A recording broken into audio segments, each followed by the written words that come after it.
Lições Bíblicas Dominical, na apresentação de Andy Moura. Graça e paz a todos, estamos iniciando aqui no canal mais um podcast, Lições Bíblicas Dominical, Romanos, o Evangelho da Justiça de Deus. A lição que vamos estudar hoje é a lição de número 12, que tem o seguinte título: A tolerância para com os fracos na fé. Esta lição foi estudada no dia 21 de junho de 1998 e tem os comentários de Ezequias Soares da Silva.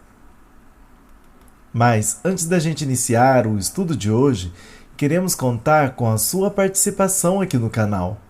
Você que está chegando pela primeira vez, não perca tempo, se inscreva agora no canal e acione o sininho em todas as notificações, porque fazendo assim você será notificado e verá tudo em primeira mão quando colocarmos um conteúdo novo no ar. Deixe o seu gostei, porque desta maneira o YouTube vai entender que esse conteúdo tem relevância e assim ele estará oferecendo para mais pessoas. E compartilhe o link deste vídeo com seus amigos e conhecidos nas suas redes sociais. Tendo feito isso, vamos iniciar a aula de hoje. Então eu te convido a pegar um lápis, um papel e uma caneta, para que você possa anotar pontos importantes desse estudo. E o texto áureo diz assim: Não julgueis, e não sereis julgados. Não condeneis, e não sereis condenados. Soltai, e soltar-vos-ão. Lucas capítulo 6 e o versículo 37. Verdade prática. Não existe pecado que os cristãos mais ardorosos sejam mais inclinados a cometer do que o de criticar os outros. A leitura bíblica em classe se encontra no livro de Romanos, no capítulo 14, do primeiro versículo até o versículo 12, que diz assim: Ora, quanto ao que está enfermo na fé, recebei-o, não em contenda sobre dúvidas. Porque um crê que de tudo se pode comer, e outro que é fraco, come legumes. O que come, não despreze o que não come, e o que não come, não julgue o que come, porque Deus o recebeu por seu. Quem és tu que julgas o servo alheio? Para seu próprio Senhor, ele está em pé ou cai, mas estará firme, porque poderoso é Deus para o firmar. Um faz diferença entre dia e dia, mas outro julga iguais todos os dias. Cada um esteja inteiramente seguro em seu próprio ânimo. Aquele que faz caso do dia, para o Senhor o faz. O que come para o Senhor, come, porque dá graças a Deus. E o que não come para o Senhor, não come e dá graças a Deus. Porque nenhum de nós vive para si, e nenhum morre para si. Porque se vivemos, para o Senhor vivemos. Se morremos, para o Senhor morremos. De sorte que, ou vivamos, ou morramos, somos do Senhor. Foi para isto que morreu Cristo e tornou a viver, para ser Senhor tanto dos mortos como dos vivos. Mas tu, por que julgas teu irmão? Ou tu também, por que desprezas teu irmão? Pois todos havemos de comparecer ante ao tribunal de Cristo. Porque está escrito: Pela minha vida, diz o Senhor, todo joelho se dobrará diante de mim, e toda língua confessará a Deus. De maneira que cada um de nós dará conta de si mesmo a Deus. Você é tolerante? Ser tolerante é admitir e respeitar opiniões contrárias à sua. Será que nós respeitamos as diferenças existentes no nosso meio? Precisamos refletir sobre esse assunto. Por mais que sejamos unidos, coesos, sempre haverá diferenças. Estas precisam ser vistas com amor, carinho e respeito, pois, em última instância, cada pessoa é livre para tomar as suas decisões e viver como bem lhe aprouver, nem Deus lhe tira esse direito. Embora isso não signifique dizer que os homens são isentos de responsabilidades e compromissos. A Igreja de Cristo é constituída de diferentes pessoas. São cristãos que têm valores e formações distintas e com qualificações diversificadas. Não obstante estarem unidos numa só fé, continuam sendo diferentes, pois são únicos. Nesta lição estaremos estudando a vontade de Deus para a sua igreja, com relação a valores terrenos pessoais e como tratar com essas diferenças de maneira pacífica e cristã. Introdução. Estudamos na primeira parte da Epístola aos Romanos a teologia paulina da justificação pela fé, sem as obras da lei, centrada em Romanos capítulo 1 e o versículo 17, também no capítulo 3 e o versículo 28. Nas duas últimas lições, estudamos a parte prática, começando com a consagração a Deus e depois o nosso compromisso com o Estado. De Romanos capítulo 14 e o versículo 1 a Romanos capítulo 15 e o versículo 6, o apóstolo discorre sobre a tolerância. O cristão não deve julgar e nem criticar o outro. É o tema que vamos estudar hoje. Primeiro tópico: judeus e gentios formando a igreja. Em primeiro lugar, a ética judaica. Os judeus têm um alto padrão de conduta e um modus vivendi exemplar, porque isso aprendem nas sinagogas todos os sábados. Atos capítulo 15 e o versículo 21. Uns acham que o padrão judaico deve ser vivido pelos gentios, e não somente isso, que tal procedimento era condição para a salvação. Os pontos básicos eram a guarda do sábado, a circuncisão. Atos capítulo 15 e os versículos 1 e o 5. E a prescrição dietética da lei de Moisés, que os judeus ainda hoje chamam de Kashenrut. Atos capítulo 15 e os versículos 20 e o 28. Em segundo lugar, salvação pelas obras. As seitas e as religiões falsas acrescentam algo mais que a fé para a salvação. Aplicar essa conduta judaica aos gentios era o mesmo que afirmar que a graça do Senhor não era suficiente. A lei de Moisés seria o complemento para a salvação. Isso reduziria o cristianismo a uma mera seita do judaísmo e, além disso, confundiria aquele com a identidade judaica. Em terceiro lugar, a ética dos gentios. Os gentios não aprenderam os bons costumes, porque nunca tiveram quem os ensinasse. Por essa razão, o modus vivendi deles era precário. Agora ambos os povos formam a igreja. 1 Coríntios capítulo 10 e o versículo 32. Eles foram transformados pelo poder do Espírito Santo.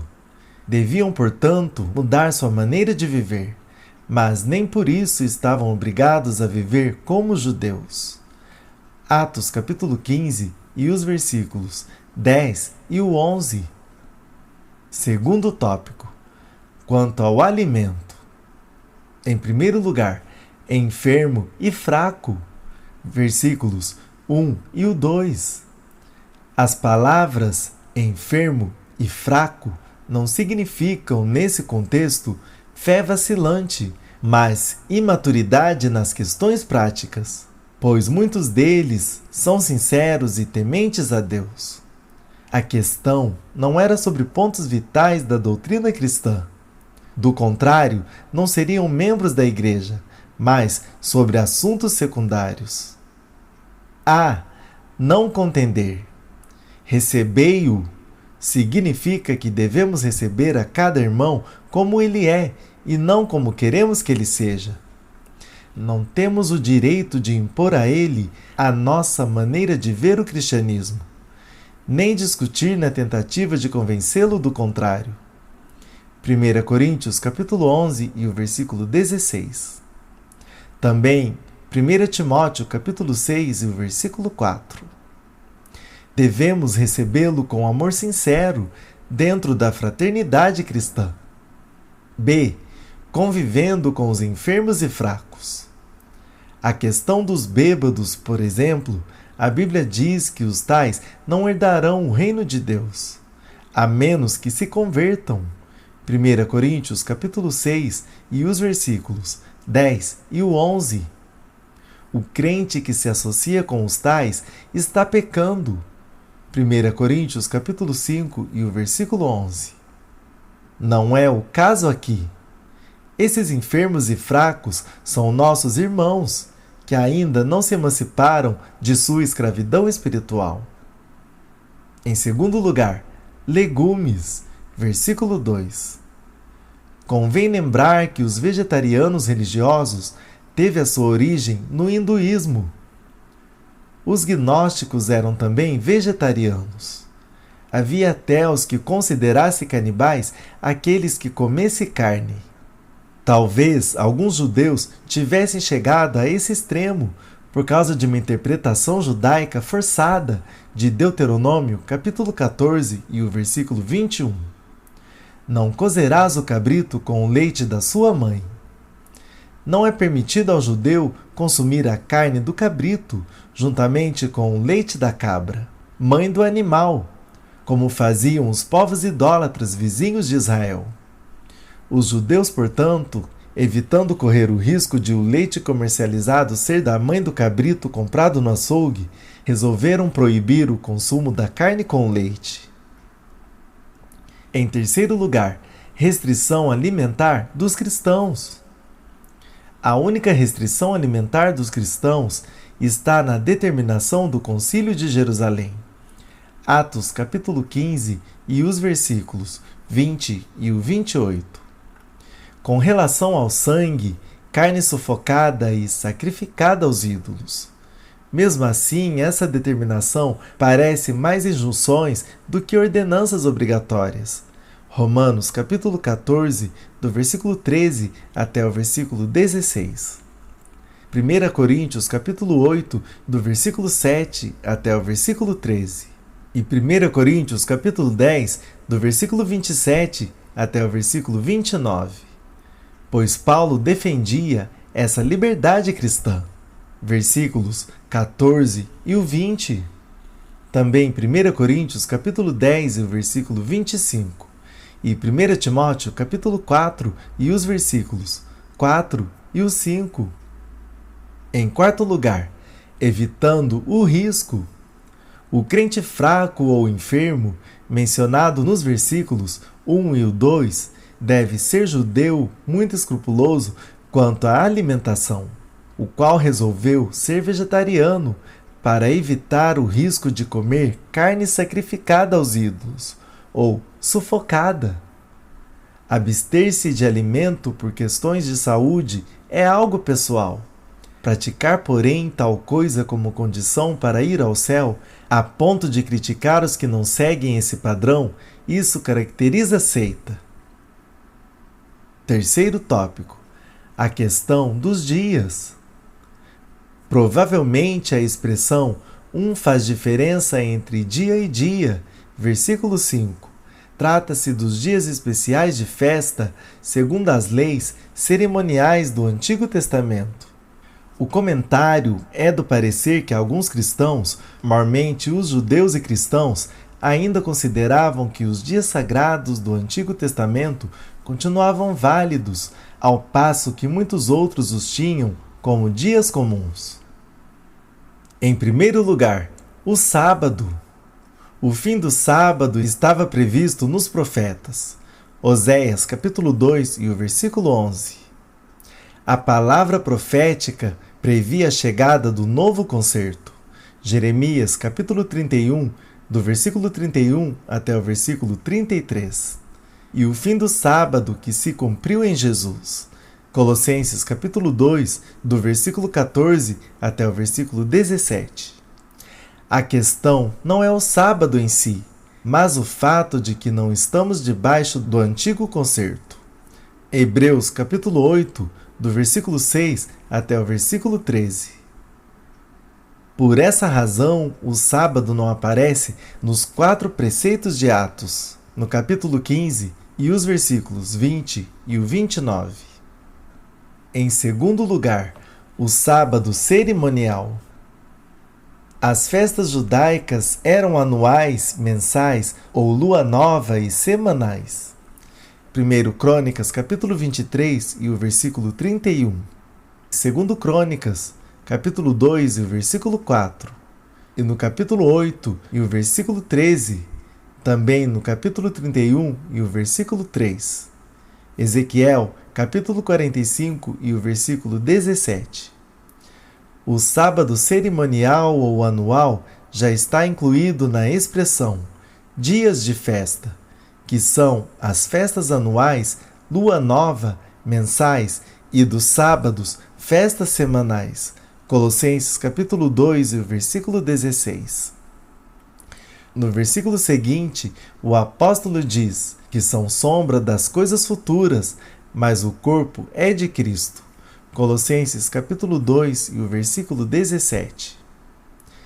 Isto é, são figuras das coisas futuras que se cumpriram em Jesus. Por isso que Jesus afirmou ser Senhor do sábado. Marcos capítulo 2 e o versículo 28. Em terceiro lugar, Constantino e o domingo. Afirmar que o imperador romano, Constantino, substituiu o sábado pelo domingo é uma falácia. A palavra domingo significa dia do Senhor. Isso porque nesse dia Jesus ressuscitou. Marcos capítulo 16 e o versículo 9. O primeiro culto cristão aconteceu num domingo. João capítulo 20 e o primeiro versículo. E o segundo também. João capítulo 20 e os versículos 19 e o 20. As reuniões cristãs de adoração aconteciam no primeiro dia da semana. Atos capítulo 20 e o versículo 7. Também 1 Coríntios capítulo 16 e o versículo 2. Aos poucos essa prática foi se tornando comum, sem decreto e sem imposição. Foi algo espontâneo. O imperador apenas confirmou uma prática cristã antiga. Em quarto lugar, lição prática. O apóstolo concluiu que cada um esteja inteiramente seguro em seu próprio ânimo, versículo 5, a parte B, e que aquele que faz caso do dia, para o Senhor o faz, versículo 6. Isto é, quando adoramos, não é tão importante quanto que, como e por que adoramos. O que realmente importa é Cristo ser o centro em tudo quanto o crente faz. Quinto tópico: a preocupação do apóstolo. Em primeiro lugar, o que o apóstolo condena? Versículos 4 e o 10. Nem o crente enfermo ou fraco, nem o mais esclarecido espiritualmente são a preocupação do apóstolo. Isso porque ambos agiam de forma diferente com o propósito de servir a Deus. Versículos 6 e o 7. O que ele condena é a crítica e não essas práticas. Quem és tu que julgas o servo alheio? Versículo 4. Mas tu, por que julgas teu irmão? Versículo 10. A preocupação do apóstolo era evitar divisões na igreja por causa de assuntos secundários. Em segundo lugar, o respeito à consciência cristã. O apelo do apóstolo era que houvesse respeito mútuo entre os crentes. Cada um deve seguir a sua consciência cristã. Versículo 5. Se algo lhe parece pecado, se a consciência lhe acusa, não deve praticar tal coisa, pois se assim fizer, estará pecando. Versículo 23. nem por isso deve criticar os outros. Tiago, capítulo 4, e os versículos 11 e o 12. Em terceiro lugar, cada um prestará contas a Deus. Versículos de 10 a 12. Com essas palavras, o apóstolo está dizendo que devemos deixar as coisas secundárias com a pessoa e Deus. Ninguém tem direito de interferir na vida privada do cristão. As questões do alimento e dos dias são de só menos importância, mas a crítica Deus não tolera. Provérbios capítulo 6, do versículo 16 até o versículo 19. E também Tiago capítulo 1 e o versículo 26. Conclusão. Na igreja atual existe também os mesmos problemas, de maneira ainda mais dilatada, pois as práticas sociais vão aumentando a cada dia que se passa. A melhor solução é olhar para Jesus, autor e consumador da fé. Hebreus capítulo 12 e os versículos 1 e o 2. E não a vida alheia. Seu dever é orar por aquele que, por causa de certas práticas, você considera fora da palavra de Deus, e não criticá-lo, pois em cada crente o desenvolvimento de sua consciência depende do conteúdo bíblico doutrinário nela entesourado e da maturidade espiritual desse crente. E assim finalizamos mais um podcast, Lições Bíblicas Dominical, Romanos, o Evangelho da Justiça de Deus. Agradecemos pela sua audiência e contamos com você numa próxima edição. Que Deus vos abençoe.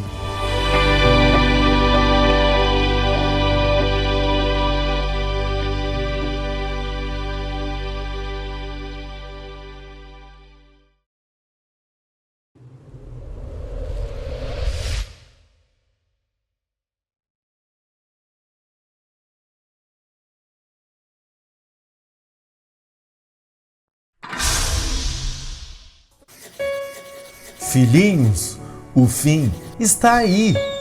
Como já ouvimos, o anticristo está prestes a surgir. E muitos, como ele, estão surgindo. Por isso, estamos certos que o fim está aí. AMRL3, o canal da família cristã.